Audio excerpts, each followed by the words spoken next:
Mimpi timnas Indonesia ke Piala Dunia kembali terbuka lebar setelah oleh Romani resmi dikenalkan. Persaingan ketat di grup C memaksa skuad Garuda Nusantara gak boleh menyia-nyiakan 1 poin pun. Ini juga menjadi ajang pembuktian Patrick Kluivert yang kemampuannya banyak diragukan para pelatih di grup C. Anak asuh Kluivert ini ditargetkan bisa mengincar 3 poin penuh di laga kontra Australia dan Bahrain pada bulan Maret mendatang. Skuad Garuda akan mengoleksi 12 poin yang membuat mereka berpeluang lolos dengan menempati peringkat kedua. Cetak Gol coba merangkum hitung-hitungan lengkap timnas Indonesia lolos dari grup neraka bersama Patrick Kluivert sebagai berikut.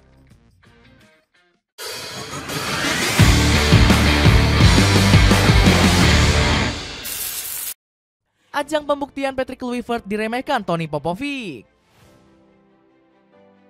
Timnas Australia asuhan Tony Popovic bakal menjadi ujian pertama bagi anak asuh Patrick Kluivert. Namun belum juga bersua pelatih tim lawan sudah memandang remeh juru taktik anyar Garuda ini. Bahkan Popovic dengan lancang menyebut Kluivert pelatih kemarin sore. Alhasil manajer kelahiran Sydney ini sangat percaya diri bisa mengalahkan timnas Indonesia di lanjutan ronde ketiga. Kluivert belum memiliki banyak pengalaman sebagai pelatih kepala. Dia hanya melatih di klub Turki dan Curaçao, ucap Popovic yang memandang sebelah mata. Komentar songong Alenator berusia 51 tahun ini dinilai hanya untuk menutupi rasa takut. Pasalnya Popovic pernah punya pengalaman pahit saat menghadapi Kluivert sebagai pemain. Beberapa tahun yang lalu Kluivert selalu bisa mengalahkan Popovic yang memperkuat Crystal Palace. Alhasil hanya tinggal menunggu waktu Kluivert bisa mempermalukan Popovic sebagai pelatih. Apalagi Kluivert bertekad membawa pasukan merah putih mencuri poin atas Australia. Juru taktik kelahiran Amsterdam ini ingin memberi 2 kemenangan manis di awal kiprahnya. Harapannya tentu kita bisa dapat 6 poin dengan 2 kemenangan sempurna, ucap Kluivert. Jika skenario ini sukses, skuad Garuda bakal naik 10 peringkat di FIFA dan memperoleh 26,7 poin.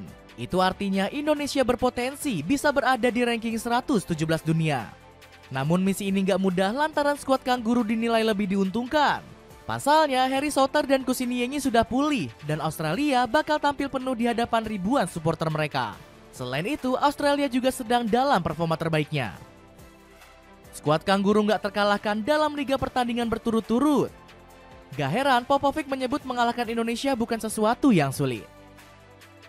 Kami berada di posisi yang bagus, kami perlu fokus yang tinggi. Mimpi yang kami miliki untuk lolos secara otomatis dapat kami wujudkan dengan sangat mudah, kata Popovic. Persiapan matang demi balas dendam lawan Bahrain.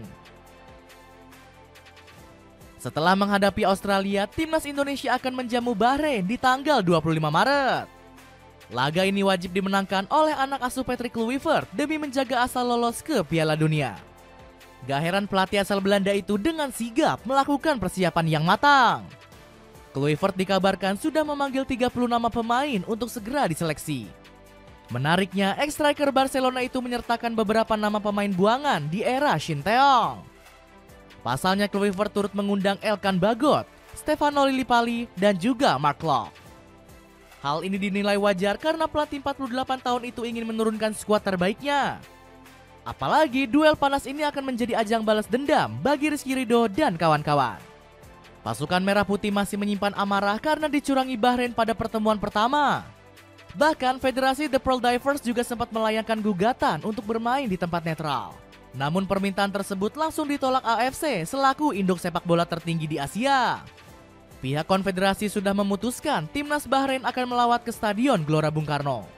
Artinya Indonesia jauh lebih diuntungkan karena mendapatkan sokongan penuh dari para ultras Garuda. Bahkan para pendukung setia sudah siap berburu tiket yang akan dijual mulai akhir Februari. Berbekalkan dukungan yang besar, Indonesia diyakini bisa meruntuhkan mental para pemain.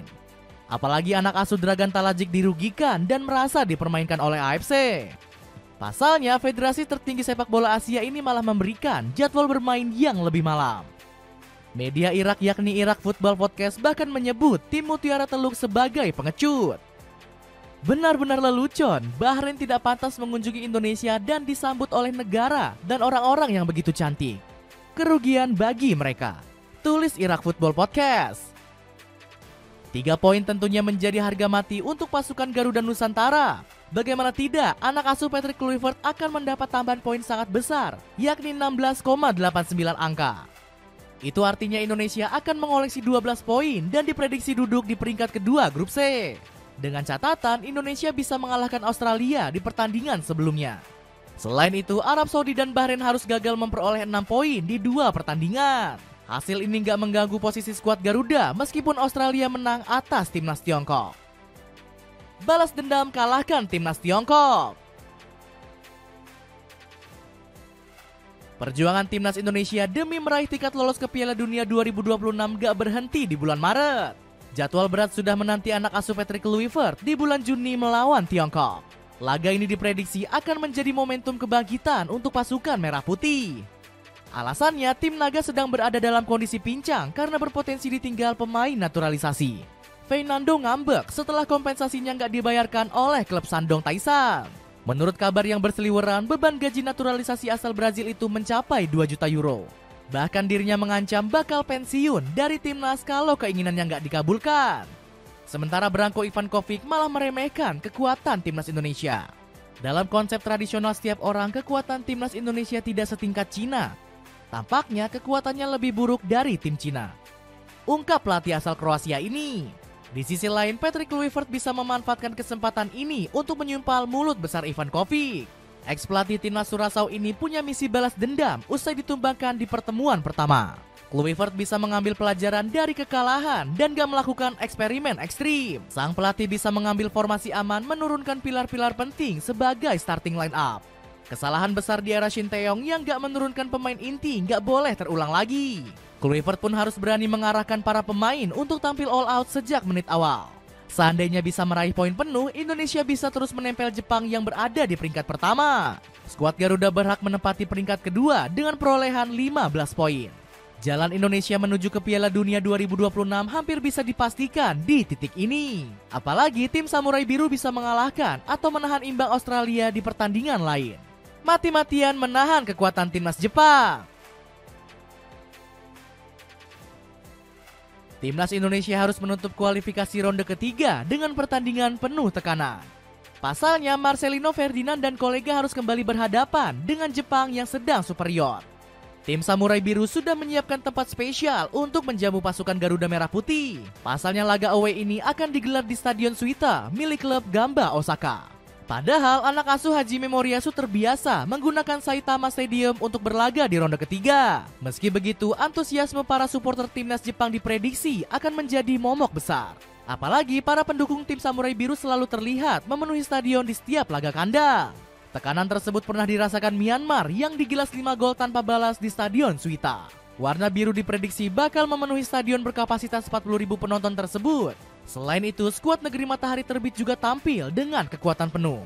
Penjaga gawang Zion Suzuki yang menyulitkan lini serang timnas di pertemuan pertama akan kembali jadi andalan. Selain itu, Jepang juga punya trio bek tengah tangguh yang dikomandoi Ko Itakura. Namun anak asuh Patrick Kluivert gak boleh gentar dengan intimidasi supporter Jepang. Secara realistis, Indonesia bakal kesulitan menghadapi anak asuh Hajime Moriyasu karena ketimpangan skuad. Meski begitu, Patrick Kluivert berambisi mencuri 1 poin. Jika berhasil menahan imbang Jepang, Indonesia akan mengantongi 16 poin dan berpeluang lolos ke Piala Dunia. Bahkan Rizky Ridho dan kawan-kawan masih punya kans meskipun menderita kekalahan. Dengan catatan skuad Garuda nggak kebobolan lebih dari 2 gol di laga melawan Jepang. Selain itu, Arab Saudi juga diharapkan bisa menjegal Australia untuk memuluskan jalan Indonesia. Jika menderita kekalahan, Indonesia masih bisa lolos dengan memperoleh 15 poin. Buat kamu yang sudah kebelet pakai jersey timnas Indonesia Patch Piala Dunia, cobain deh beli jersey timnas Indonesia Airspo mulai harga 50 ribuan aja. Cek linknya di bawah ini. Timnas Indonesia datang dengan kekuatan baru. Langkah timnas Indonesia di lanjutan laga ronde ketiga kualifikasi Piala Dunia diprediksi akan berjalan positif. Pasalnya, skuad Garuda akan ketambahan nama oleh Romani di lini serang. Pemain berusia 24 tahun tersebut resmi menjadi WNI setelah mengucap sumpah di KBRI London. Sontak informasi positif tersebut disambut bahagia oleh Erick Thohir. Semoga dengan kehadiran oleh Romani di timnas Indonesia, daya gedor skuad Garuda semakin tajam dan bisa memberikan dampak yang positif bagi timnas Indonesia. ujar Ketua Umum PSSI tersebut. Namun PSSI nggak cuma mengejar naturalisasi seorang Romeni semata. Pasalnya ada nama gelandang bertahan Royal Antwerp yakni Jairo Riedewald yang juga akan memperkuat skuad Garuda. Mantan penggawa Crystal Palace tersebut dikabarkan akan segera terbang ke Indonesia. Bahkan kedatangannya di tanah air sudah dikonfirmasi oleh pelatih anyar skuad Garuda Patrick Kluivert. Saya bisa menyebutkan satu nama, mungkin itu Jairo Riedewald. Saya sudah berbicara dengan dia, kami mencoba untuk menaturalisasinya secepat mungkin. Ujar ex-Ajax dan Barcelona tersebut. Gak puas dengan kedatangan Romeni dan Jairo, PSSI dikabarkan kembali mendatangkan dua pemain keturunan baru. Kali ini pemain tersebut berposisi penyerang dan penjaga gawang.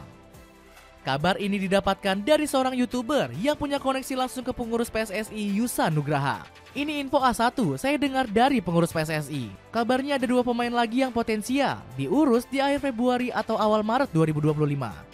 Pemain ini berposisi sebagai striker dan satunya lagi berposisi kiper. Ujar Yusa di kanal YouTube-nya. Persiapan serius Patrick Kluivert. Gak cukup dengan Ole Romeni dan Jairo Riedewald, Patrick Kluivert kembali mencari pemain keturunan baru. Kali ini dirinya mendapatkan kode dari salah satu bek kiri asal Eredivisie. Sosok Dean James yang bermain di Go Ahead Eagles dikabarkan sangat tertarik untuk membela timnas Indonesia. Ya, tentu saja Indonesia adalah negara yang indah. Mereka punya tim yang bagus sekarang dan tentu saja pelatih yang baru. Aku sangat terbuka untuk bermain di pertandingan internasional bersama mereka.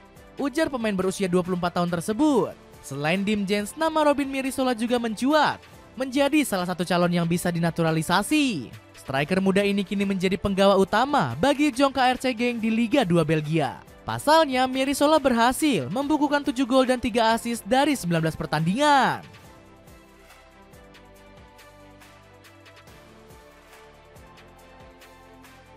Penampilan apik Mierissola nggak cuma menarik perhatian PSSI, tetapi juga klub-klub besar Eropa. Nama Jason Schilt juga kerap kali dikaitkan dengan proyek naturalisasi era Kluivert. Bek tengah berusia 21 tahun ini kini membela Sunderland yang berada di divisi Championship Inggris. Jebolan PSV tersebut juga memiliki tubuh jangkung setinggi 192 cm. Alhasil apabila sukses dinaturalisasi, kehadirannya dinilai akan memperkokoh lini belakang timnas Indonesia. Kedalaman skuad lebih solid.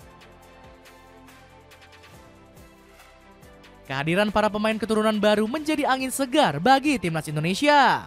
Dengan bergabungnya mereka, komposisi pasukan tanah air kini semakin berimbang. Di sektor kiper, persaingan antara Martin Pas dan Emil Audero diprediksi akan meningkatkan kualitas lini bertahan. Pasalnya mereka dapat memanfaatkan pengalaman berharganya di sepak bola Eropa. Bahkan Martin Pas sendiri mengaku siap apabila Emil dipanggil ke tim nasional.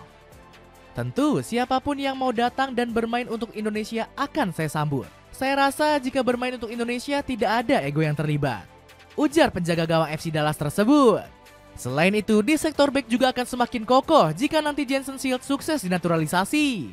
Pemain asal Sunderland ini jelas meningkatkan kestabilan lini pertahanan skuad Garuda. Kehadiran Jairo Riedewald di lini tengah juga akan membantu Tom Haye menjadi leluasa bermain lebih menyerang. Pasalnya selama ini dia harus menjadi pemain box to box yang jelas menguras energinya. Di lini serang, kehadiran Ole Romeni diharapkan bisa menjadi solusi bagi masalah mencetak gol. Meski bukan penyerang murni, pemain berusia 24 tahun ini dikenal klinis dalam penyelesaian akhir. Alhasil Patrick Kluivert mengatakan sebenarnya ia sudah cukup puas dengan kedalaman skuad. Namun pelatih asal Belanda ini juga akan memantau pemain keturunan lainnya. Tentu saat ini akan ada kelompok yang biasa dipanggil ke tim nasional. Namun kami juga akan pantau pemain lain, ujar Patrick Kluivert ketika diwawancarai oleh Liputan 6. Langkah jangka panjang Patrick Kluivert. Setelah ditunjuk menangani timnas Indonesia, Patrick Kluivert langsung membuat gebrakan besar. Pasalnya pelatih asal Belanda itu sudah menyiapkan sederet rencana guna skuad Garuda. Kluivert berambisi mengantarkan Indonesia ke Olimpiade 2028 dan Piala Dunia 2030. Kita membangun tim dan implementasinya untuk bisa tampil di Piala Dunia 2026. Ini adalah plan keduanya. Dan kami akan melanjutkan journey di fase kedua untuk Olimpiade Los Angeles 2028 dan Piala Dunia edisi selanjutnya. Demi meraih ambisinya, pelatih 48 tahun itu sampai belusukan menonton beberapa pertandingan Liga 1. Bahkan menurut PSSI sudah ada beberapa pemain yang menyita perhatiannya. Selain timnas senior, Kluivert juga menaruh perhatian khusus pada pengembangan pemain muda. Hal ini bahkan diungkapkan langsung oleh Ferry Paulus. Kami berkomitmen untuk terus meningkatkan kualitas kompetisi dan mendukung pengembangan pemain muda yang merupakan masa depan sepak bola Indonesia bersama Kluivert, ungkap Direktur Utama PT LIB tersebut. Dapatkan kaos Timnas Indonesia warna hitam dari Erspo dengan harga 100 ribuan aja. Cek linknya di bawah ini. Itulah ulasan hitung-hitungan Indonesia lolos ke Piala Dunia bersama Patrick Kluivert. Bagaimana pendapatmu? Akankah skuad Garuda lolos ke turnamen bergengsi ini? Coba tulis pendapatmu di kolom komentar.